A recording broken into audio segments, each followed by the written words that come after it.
Alors pourquoi on est ballonné? Pourquoi on a des gaz? Pourquoi cela amène à de la fatigue chronique et surtout des mal de dos? Parce qu'en fait c'est directement lié, je vous explique.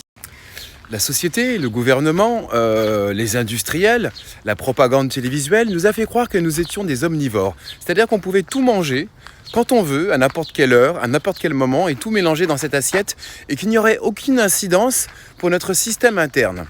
Erreur. Il faut bien comprendre quelque chose, c'est que le corps est optimisé à partir du moment où il a des digestions stomacales qui sont d'abord sans fermentation et surtout rapides. Il faut que dans ce système, nous ayons éliminé et transité dans nos intestins pas plus de 2 heures, 2 heures et demie de digestion. Or, ce n'est pas du tout ce qui se produit. Lorsque vous mangez une protéine animale, ou plusieurs dans un repas, parce qu'on n'en mange pas qu'une, on peut manger des spaghettis bolognaises où on rajoute du fromage dedans, en entrée on a mangé des tomates mozzarella, et puis allez, un petit dessert, on se fait une mangue parce qu'on veut avoir bonne conscience et on se dit on s'est fait un bon repas.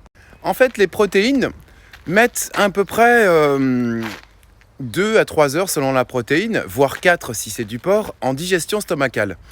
Pour ce qui est des céréales, c'est 90 minutes. Et tout ce qui est sucre rapide, comme les fruits, les bons sucres rapides qui se transforment en glucose et qui sont indispensables pour notre organisme, c'est 30 minutes de transition les fruits. Par contre, si vous mélangez tout ce que je viens de dire dans le même repas, vous allez digérer en 5 heures parce qu'il y a une incompatibilité. Cette incompatibilité va faire de la fermentation, de l'acidité qui va réprimer votre foie, vous donner des migraines, des mal de dos parce que le ventre gonfle avec le ballonnement et la fermentation. Donc d'abord c'est la pétarade à la maison ou au boulot et ça c'est pas cool.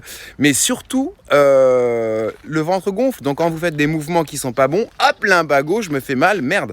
Donc voilà pourquoi ça amène en fait une inertie dans le corps.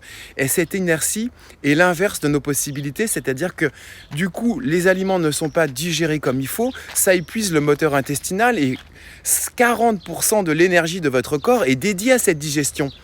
Donc, qu'est-ce qui se passe? Au lieu de vous régénérer et de synthétiser correctement les aliments, vous vous empoisonnez. Processus qui se répète de jour en jour. Un jour, il y a une porosité du côlon. Un jour, il y a des inflammations au niveau des tissus conjonctifs, polyarthrite, arthrose, ostéoporose. Un jour, toute cette bécane et tout ce mécanisme a essayé d'éliminer cette acidité qui se produit en vous. Et qu'est-ce que c'est qu'une élimination? À répétition, c'est une maladie. Donc il faut associer correctement les aliments et par famille, donc dissocier les céréales des protéines. Quand vous mangez des céréales, vous ne mangez pas de protéines avec, ou des amidons, pommes de terre, riz, etc. Et quand vous mangez des protéines, vous les laissez avec des légumes cuits et crus.